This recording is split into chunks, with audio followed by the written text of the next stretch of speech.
Bon bah salut à tous, je fais une vidéo de pourquoi j'étais mal à l'aise avec le marketing en tant que thérapeute. Parce que pendant une période, j'ai fait des formations en ligne, comme la plupart des infopreneurs.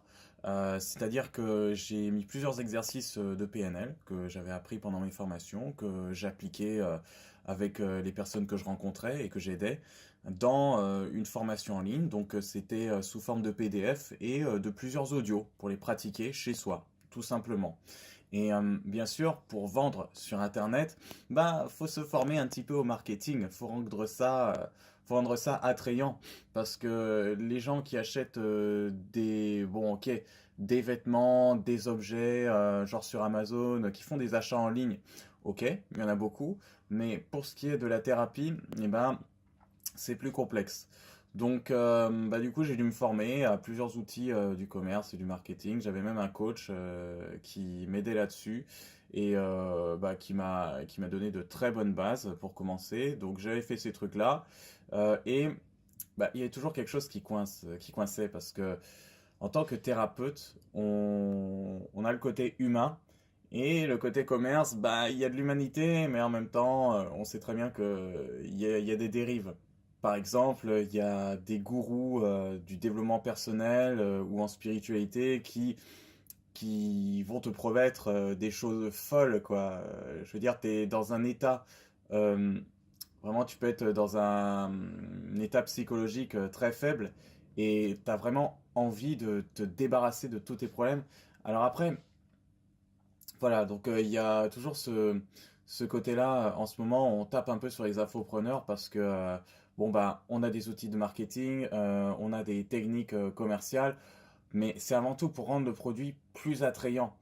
Et bah, certains le font très mal et sont pris à tort pour des arnaqueurs. Parce que si tu vas dans certaines formations de mecs qui font les beaux, tout ça, eh ben, il y a des personnes qui ont quand même pris le produit et qui l'ont trouvé intéressant. Donc ça a aidé certaines personnes. Et c'est là la difficulté dans la thérapie et dans la psychologie, c'est on est sur de l'humain.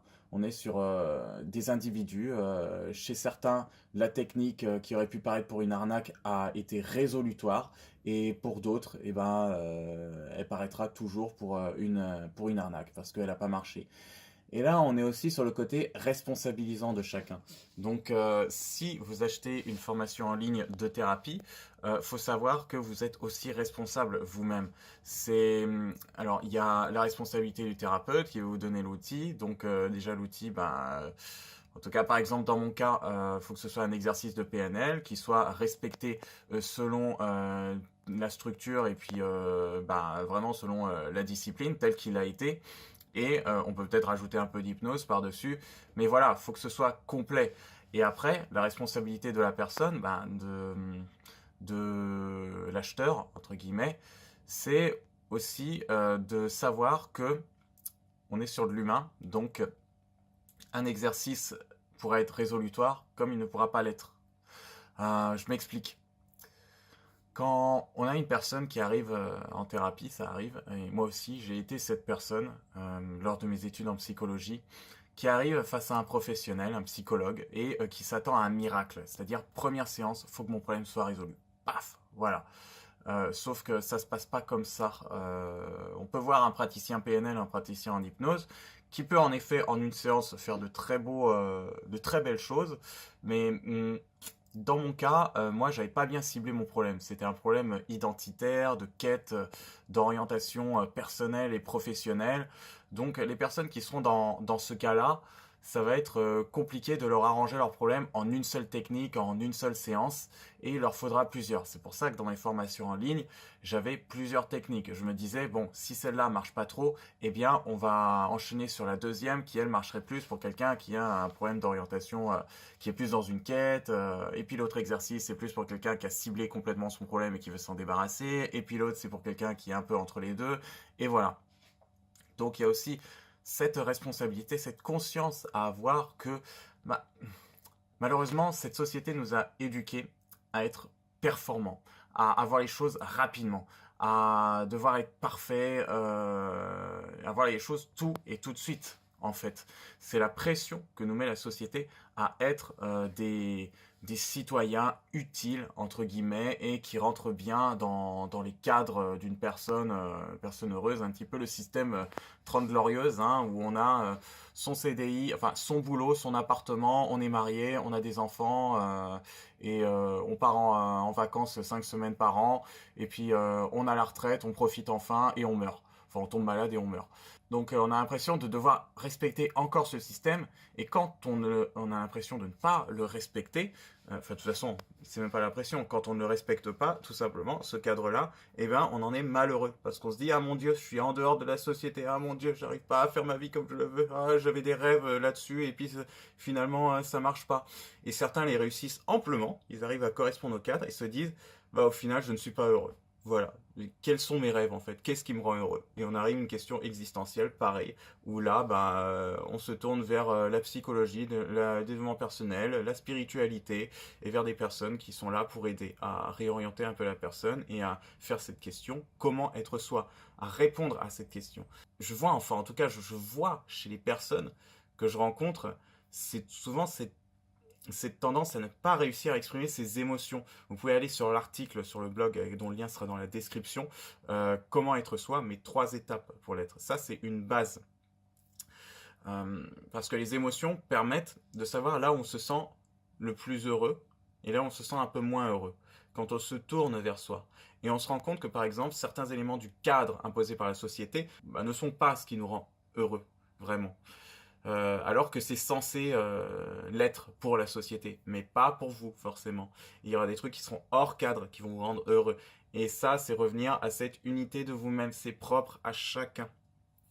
Donc forcément, quand on va faire de la thérapie, des formations thérapeutiques en ligne, ça va ressembler à des grosses promesses. On va dire attirer le bonheur, attirer l'abondance en 10 points, débarrassez-vous de tels problèmes grâce à machin, truc, ayez tout ce que vous avez désiré, et on va vous attirer là-dessus parce que, évidemment, la plupart des personnes ont été éduquées par la société à s'intéresser à des choses immédiates. Maintenant, notre temps d'attention a grandement réduit. On veut une solution là tout de suite, quoi. Donc il faut qu'elle nous pète aux yeux, il faut que le titre il explose.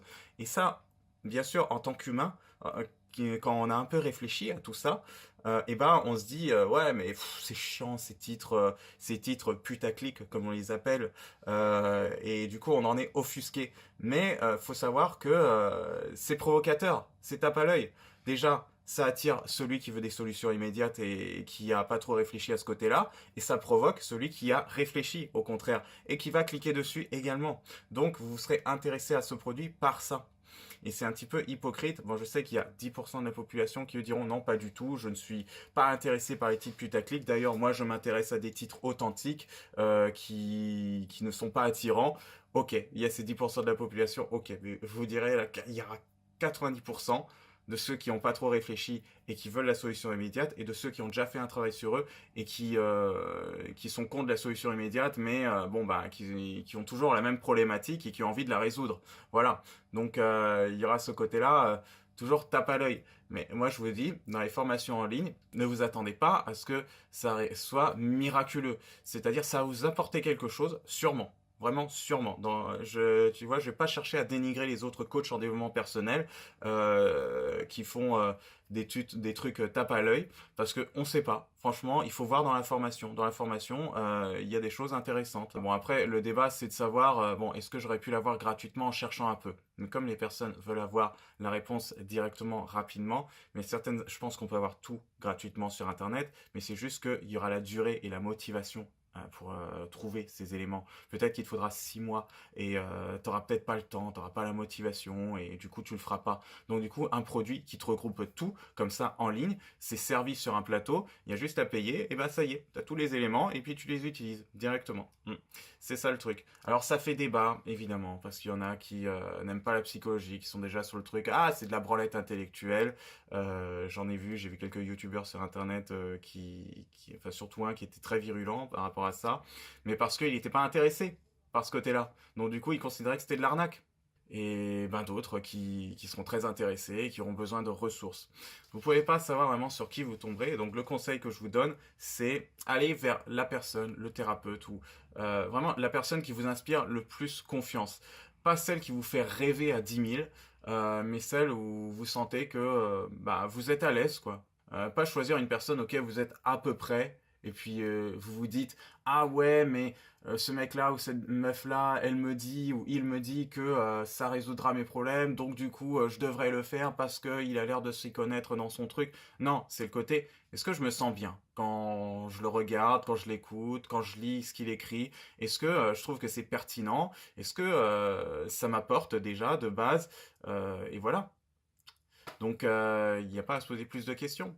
Donc, formation en ligne, oui, en effet, ça peut vous aider, mais c'est pas une nécessité. Vous n'en avez pas entièrement besoin. Vous pouvez voir un thérapeute en séance, en face à face. C'est tout aussi bénéfique.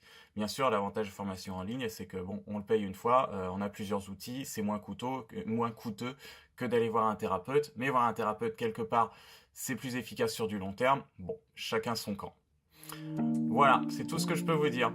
Je vous remercie d'avoir suivi cette vidéo jusqu'au bout. Je vous invite à la liker, la partager. Si vous aussi vous êtes thérapeute, que vous avez du mal à vous mettre au commerce, ou alors que vous êtes simplement une personne curieuse et qui a du mal à choisir, à se demander est-ce que je dois prendre une formation en ligne ou pas d'un thérapeute. Voilà. Bon, bah, je vous dis suivez les contenus gratuits déjà.